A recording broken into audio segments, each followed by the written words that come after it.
Om Swastiastu. Perkenalkan, kami dari kelompok 7 akan mempresentasikan analisis kinerja dan BOK Transarbagita Koridor 2 Gor Ngurah Rai ITDC Nusa 2. Sebelum itu kami akan memperkenalkan diri terlebih dahulu. Perkenalkan, nama saya Ketut Jordi Krisna Parita dengan akhiran NIM 104. Perkenalkan, saya Edo Nyoman Hendra Pramana dengan akhiran NIM 078. Perkenalkan, nama saya Nimade Mareta Dwi Anjani dengan akhiran NIM 099. Perkenalkan, nama saya Komo Bagus Ramanda Putra dengan NIM akhiran 103. Perkenalkan, nama saya Made Canti Askandela dengan NIM akhiran 106. Next. Baik, di sini pembahasannya ada 3, yaitu bab 3 metode penelitian, bab 4 ada hasil dan pembahasan, bab 5 ada penutup. Pertama-tama akan dibahas oleh teman saya, Hendra. Baik, di sini saya akan menjelaskan mengenai metode penelitian yang kami lakukan. Adapun yang pertama itu dimulai dari mengumpulkan kajian pustaka, di mana pada tahapan ini kami mengumpulkan materi dan pustaka yang sesuai dengan penelitian yang akan dilakukan. Kajian pustaka dalam penelitian ini berisi teori-teori tentang angkutan umum dan standar dalam penyelenggaraannya. Kemudian yang selanjutnya itu survei pendahuluan, yang mana tahap ini dilakukan untuk menentukan lokasi pemberhentian, pengecekan formulir, dan waktu survei dari hari yang sesuai untuk pelaksanaan penelitian. Kemudian selanjutnya ada pengumpulan data, di mana pada tahapan ini didapat dua jenis data. Yang pertama ada data primer, dan yang kedua ada data sekunder. Untuk data primer sendiri meliputi jumlah penumpang naik turun, kemudian waktu perjalanan angkutan umum pergi pulang, dan headway angkutan. Kemudian untuk data sekunder sendiri yaitu ada lintasan trayek Transarbagita Koridor 2 dan jumlah kendaraan yang aktif. Kemudian selanjutnya setelah didapat kedua jenis data tersebut, kita melakukan analisa dan pembahasan. Analisa tersebut meliputi menghitung load factor, kemudian kecepatan perjalanan, waktu tunggu, dan lama perjalanan. Setelah menganalisa tersebut, didapatlah kesimpulan dan saran. Next.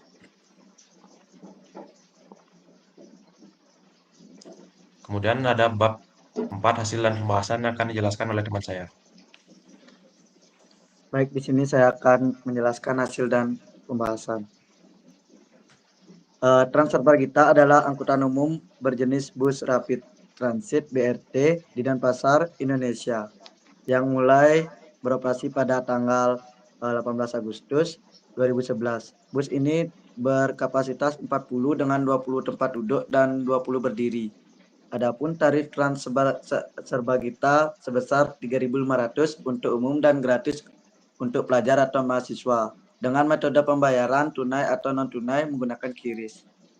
Trayek angkutan Transarbagita yang dievaluasi yaitu trayek Koridor 2 Gor Ngurah Rai Kota TDC Nusa 2 PP atau pulang pergi pada tanggal 5 Juni 2023 dengan total jarak kurang lebih 67,8 km. Jumlah armada angkutan umum Transarbagita Koridor 2 berjumlah 4 armada. Operator Perum PPD menggunakan Mitsubishi FE84BC bodi oleh karoseri Piala Mas.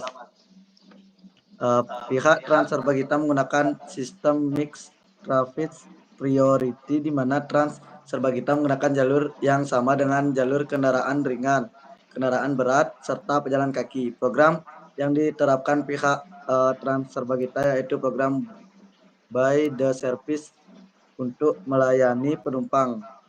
Transarbagita Koridor 2 beroperasi mulai dari pukul 06.45 WITA sampai 17.30 WITA. Next.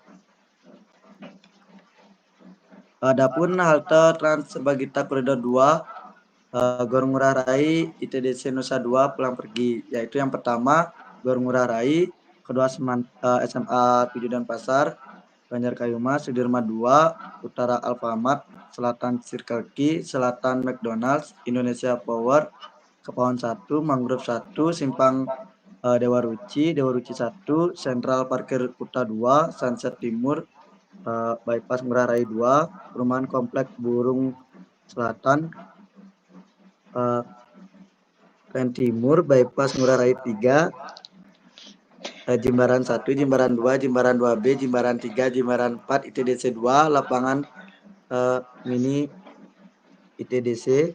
Habis itu Alta pulangnya tuh dari Nusa 2, habis itu ke Bualu 2, Taman Gria 2, Jimbaran 2B, Jimbaran 3, Jimbaran 4, bypass Ngurah Rai 4, Krian Barat, perumahan Komplek Burung Selatan, Batasari 2, Sentral Parkir Kuta 2, Sunset Timur, Tanah Kilap 1, Mangrove 2, depan Layanan Terpadu, depan Ramayana, depan SMK Harapan, Sangla 1, Diponegoro, Supratman 1, dan terakhir di Gor Ngurah Rai. Next.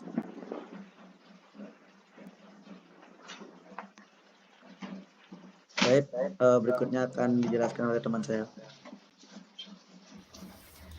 Baik, selanjutnya saya akan membahas pada materi 4.2 yaitu evaluasi kinerja Transarbagita Koridor 2, Gor Ngurah Rai, ITDC, Nusa 2, PP. Yang pertama itu adalah kinerja operasional.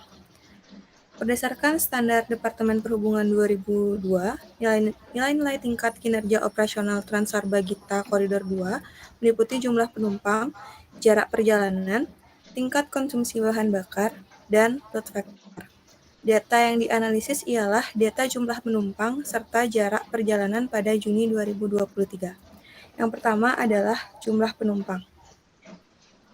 Jumlah penumpang merupakan banyaknya penumpang yang terangkut oleh suatu armada angkutan umum Transarbagita Koridor 2 dalam sehari. Jumlah penumpang merupakan total penumpang pada setiap pengantaran Transarbagita Koridor 2. Jumlah penumpang terangkut dapat dilihat pada tabel 4 yang sudah tertera di layar. Berdasarkan tabel tersebut, jumlah penumpang yang terangkut tidak memenuhi standar kinerja dari Departemen Perhubungan yang menetapkan 500 sampai 600 penumpang per harinya. Berikutnya. Selanjutnya yang kedua adalah jarak perjalanan. Jarak perjalanan angkutan merupakan perhitungan dari selisih kilometer bus yang tiba di lokasi terakhir dengan kilometer kendaraan saat penjemputan penumpang pertama. Jarak perjalanan Transarbagita Koridor 2 dapat dilihat pada tabel 4.3 yang sudah tertera di layar. Berdasarkan tabel tersebut, untuk jarak perjalanan angkutan umum Transarbagita Koridor 2 Gor Ngurah Rai ITDC Nusa 2 per hari yaitu 203,4 km per hari. Dari jenis armada yang ditinjau yaitu bus sedang hampir memenuhi standar kinerja dari Departemen Perhubungan yang menetapkan 250 km per hari. Dapat dilihat pada tabel 2.1 Standar Kinerja Operasional Departemen Perhubungan tahun 2022. Hal ini mempunyai arti yaitu jumlah road trip dengan jarak perjalanan yang ditempuh Transarbagita Koridor 2 Gor Ngurah Rai ITDC Nusa 2 hampir sesuai. Lalu selanjutnya yang ketiga adalah tingkat konsumsi bahan bakar. Tingkat konsumsi bahan bakar adalah banyaknya bahan bakar yang diperlukan oleh angkutan umum per kilometer jarak tempuh. Seperti yang sudah ditampilkan pada tabel di layar. Nah, berdasarkan tabel tersebut, tingkat konsumsi bahan bakar Transarbagita Koridor 2 Gor Ngurah Rai ITDC Nusa 2 sebanyak 5 km per liter. Dari jenis armada yang ditinjau telah memenuhi standar kinerja dari Departemen Perhubungan yang menetapkan 5 km per liter. Dapat dilihat pada tabel 2.1 Standar Kinerja Operasional Departemen Perhubungan tahun 2022. Berikutnya. Selanjutnya adalah load factor. Load factor merupakan rasio jumlah penumpang yang diangkut dengan daya tampung atau kapasitas kendaraan per segmen jalan dalam satu lintasan. Kapasitas daya tampung kendaraan yang diizinkan yaitu 40 orang dengan rincian 20 orang duduk dan 20 orang berdiri. Pada tabel yang sudah ditampilkan di layar, menggunakan salah satu survei onboard. Sekian yang dapat saya sampaikan. Bisa dilanjutkan dengan teman saya. Terima kasih. Baik, di sini saya akan melanjutkan presentasi, di mana yang kedua yaitu ada kualitas pelayanan. Pada kualitas pelayanan ini dibagi lagi menjadi 3, yaitu yang pertama ada waktu antara kendaraan atau headway. Headway di sini merupakan selisih waktu antara kepala armada satu dengan armada yang ada di belakangnya yang melewati suatu garis pengamatan yang sama. Survei ini dilakukan selama 1 hari pada hari libur dari pukul 8.30 WITA sampai dengan 17.30 WITA. Berdasarkan tabel, headway tercepat Transarbagita Koridor 2 adalah halte lapangan Mini ITDC yaitu 55 menit. Dan headway terlama pada halte lapangan Mini ITDC yaitu 67 menit. Headway dari Transarbagita yang ditinjau belum memenuhi standar yang ditetapkan oleh Departemen Perhubungan 2022, yaitu 5-10 menit. Kemudian yang kedua, di sini ada waktu perjalanan. Waktu perjalanan di sini diperoleh dari selisih waktu tiba di lokasi tujuan dengan waktu berangkat dari lokasi awal. Dapat dilihat hasil perhitungan waktu perjalanannya pada tabel. Berdasarkan tabel, waktu perjalanan yang diperlukan Transarbagita Koridor 2 Gor Ngurah Rai menuju ITDC Nusa 2 untuk menempuh 1 kali trip yaitu 63 menit. Waktu perjalanan dari Transarbagita yang ditinjau telah memenuhi standar yang ditetapkan oleh Departemen Perhubungan, yaitu waktu minimumnya 1-1,5 jam dan maksimumnya 2-5 jam. Kemudian yang ketiga ada kecepatan. Kecepatan perjalanan di sini merupakan kecepatan rata-rata dari jarak perjalanan suatu angkutan, kemudian dibagi dengan waktu tempuhnya. Hasil perhitungan kecepatan perjalanan dapat dilihat pada tabel. Berdasarkan tabel di sini, kecepatan perjalanan Transarbagita Koridor 2 Gor Ngurah Rai menuju ITDC Nusa 2 yaitu 67,8 km per jam.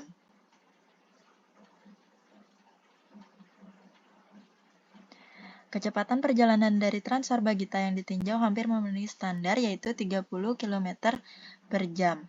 Hal ini disebabkan karena kondisi arus lalu lintas yang ditempuh Transarbagita tidak padat sehingga kecepatan dapat menyesuaikan dengan standar yang telah ditetapkan. Bisa di next. Untuk presentasi selanjutnya akan dibahas oleh teman saya. Terima kasih. Baik, saya Amanda akan menjelaskan tentang komponen biaya langsung Transarbagita Koridor 2.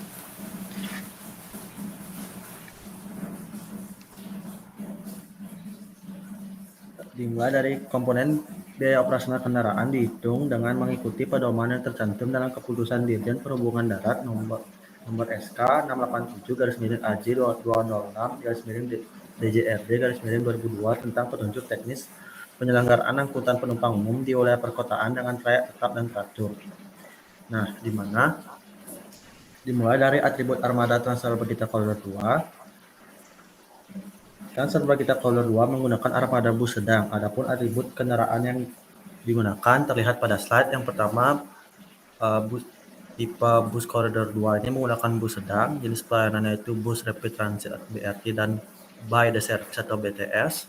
Yang ketiga ada kapasitas angkutan yaitu 40 orang, yaitu mana itu 20 orang duduk dan 20 orang berdiri.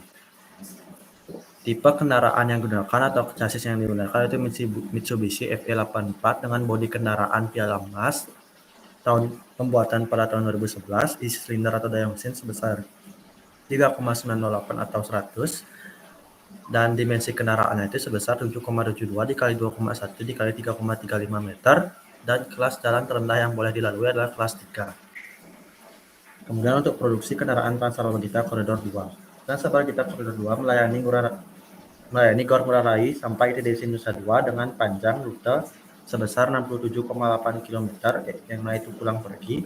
Adapun produksi kendaraan Transarbagita Koridor 2 terlihat pada slide. Yang pertama adalah jarak tempuh per round trip yaitu 67,8 km.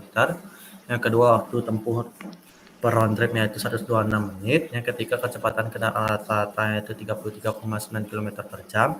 Waktu operasi per harinya itu 8,45 jam. Frekuensi per hari yaitu 3 round trip. Hari operasi per tahun itu 365 hari.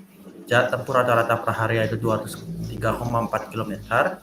Jarak tempuh rata-rata per bulan yaitu 6.102 km. Jarak tempuh rata-rata per tahun yaitu 74.241 km. Dan jumlah bus ditambah cadangannya itu 4 ditambah 1 unit. Kemudian untuk komponen biaya langsung Transar Bagita Koridor 2 dimulai dari biaya tetap.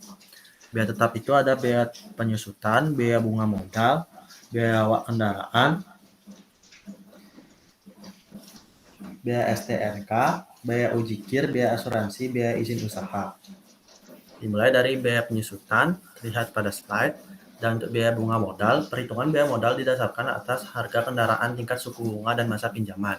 Tingkat suku bunga yang digunakan mengacu pada suku bunga dasar kredit bank umum konvensional di Indonesia. Untuk kredit korporasi pada bulan April 2020 mengacu pada penetapan pemenang lelang proyek bus Transar Bagita yakni sebesar 9,57% per tahun, di mana biaya bunga modalnya itu menjadi 23.332.603 per bus per tahun. Dan untuk biaya awak kendaraan, di mana biaya awak kendaraan ini mengacu pada gaji atau upah dan tunjangan, di mana awak kendaraan setiap bus terdiri dari 2 orang pengemudi tanpa kondektur atau pramu jasa. Besaran upah yang digunakan mengacu pada peraturan pengupahan berdasarkan Keputusan Gubernur Bali nomor 869/03 M/HK/2022 tentang upah minimum kabupaten atau kota tahun 2023 dengan rincian seperti berikut. Lihat pada slide. Kemudian untuk biaya STNK, di STNK terdiri dari 2 komponen yakni biaya pokok pajak kendaraan bermotor atau PKB dan biaya SWD KLLJ atau sumbangan wajib dana kecelakaan lalu lintas jalan. Adapun perhitungan biaya STNK yaitu sebesar 87.000.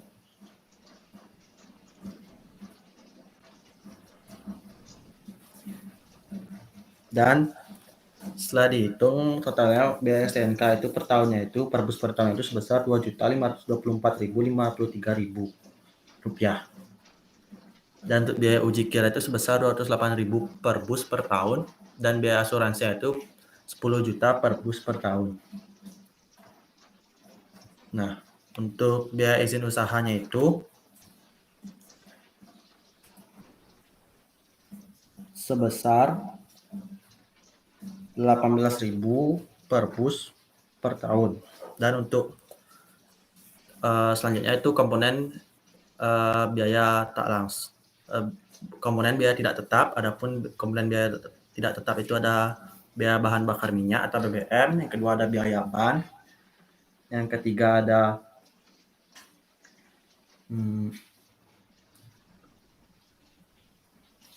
biaya servis, biaya pemeriksaan, biaya penambahan oli mesin, biaya pemeliharaan atau penggantian. Dimulai dari biaya bahan bakar minyak atau BBM. Transmetro Dewata menggunakan kendaraan dengan mesin diesel dan bahan bakar solar. Pada penelitian ini digunakan 2 kondisi, yaitu pada penelitian ini menggunakan harga BBM yaitu sebesar 6.800 per liter, di mana konsumsi bahan bakar itu sebesar 5 km per liter, sehingga biaya BBM per bus per bulan itu Rp8.298.720.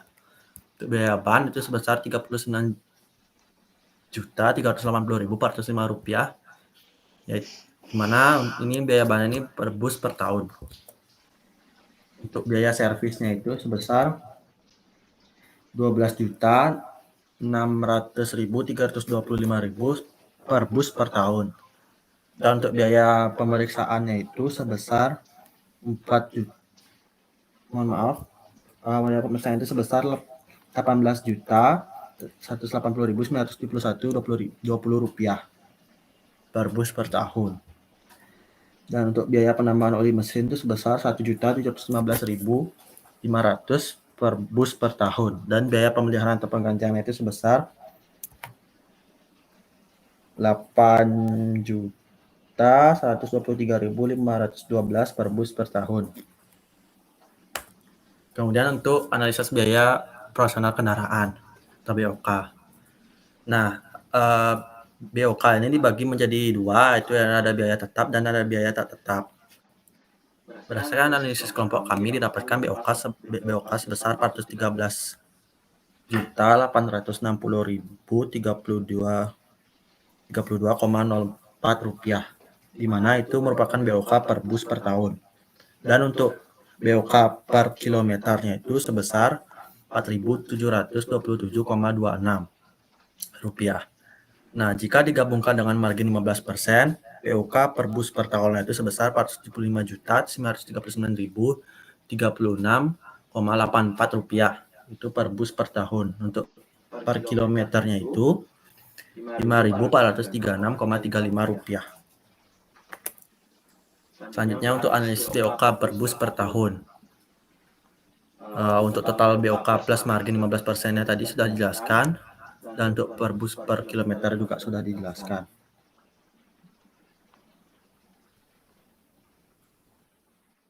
Hanya untuk total biaya operasi kendaraan bus Trans Bagita Koridor 2 yaitu selama 7 tahun yaitu sebesar 49.995.896.947,67 rupiah. Selanjutnya untuk survei on board. Pertama itu pada pukul 8.30 trayeknya itu Ngurah Rai sampai TDC Nusa Dua, di mana total penumpang paling banyak itu sebanyak 2 orang dan waktu tempuhnya itu sebesar 55,78 menit. Selanjutnya untuk pada pukul 9.30 atau 9.28 trayeknya masih sama Ngurah Rai TDC Nusa Dua. Waktu tempuhnya itu sebesar 63,95 menit dan penumpang terbanyak itu sebanyak 7 orang. Selanjutnya pada pukul 10.30 waktu tempuhnya itu selama 66,99 menit dengan total penumpang paling banyak itu sebanyak 2 orang. Dan yang terakhir pada pukul 11.30 waktu tempuh itu sebesar 77,15 menit dan total penumpang paling banyak itu 4 orang. Selanjutnya untuk survei headway kami lakukan di lokasinya itu pada lapangan mini ITDC Nusa Dua dengan trayek Ngurah Rai sampai dengan ITDC Nusa Dua. Di mana survei headway-nya ini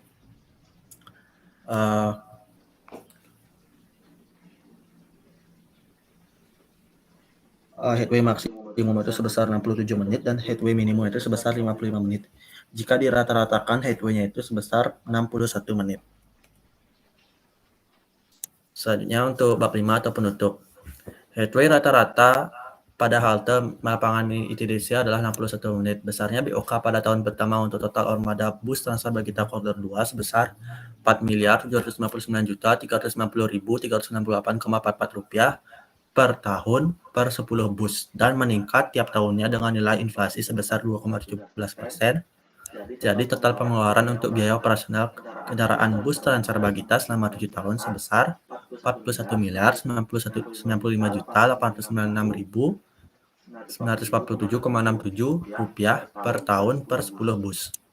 Adapun saran dari kelompok kami untuk bus Trans Bagita Koridor 2 Ngurah Rai TDC Nusa Dua adalah melakukan pengecekan dan pemeliharaan kendaraan bus Trans Bagita secara rutin agar tidak terjadi gangguan teknis pada bus dan upaya mengurangi risiko kecelakaan. Yang kedua adalah pemeliharaan fasilitas dan menjaga kebersihan pada halte atau shelter maupun terminal agar penumpang dapat merasa nyaman ketika menunggu maupun menaiki dan turun dari Trans Bagita. Yang terakhir adalah tampilan informasi waktu kedatangan bus yang jelas sehingga penumpang dapat menyesuaikan jadwal rencana keberangkatan menuju tempat tujuan. Adapun dokumentasinya sebagai berikut.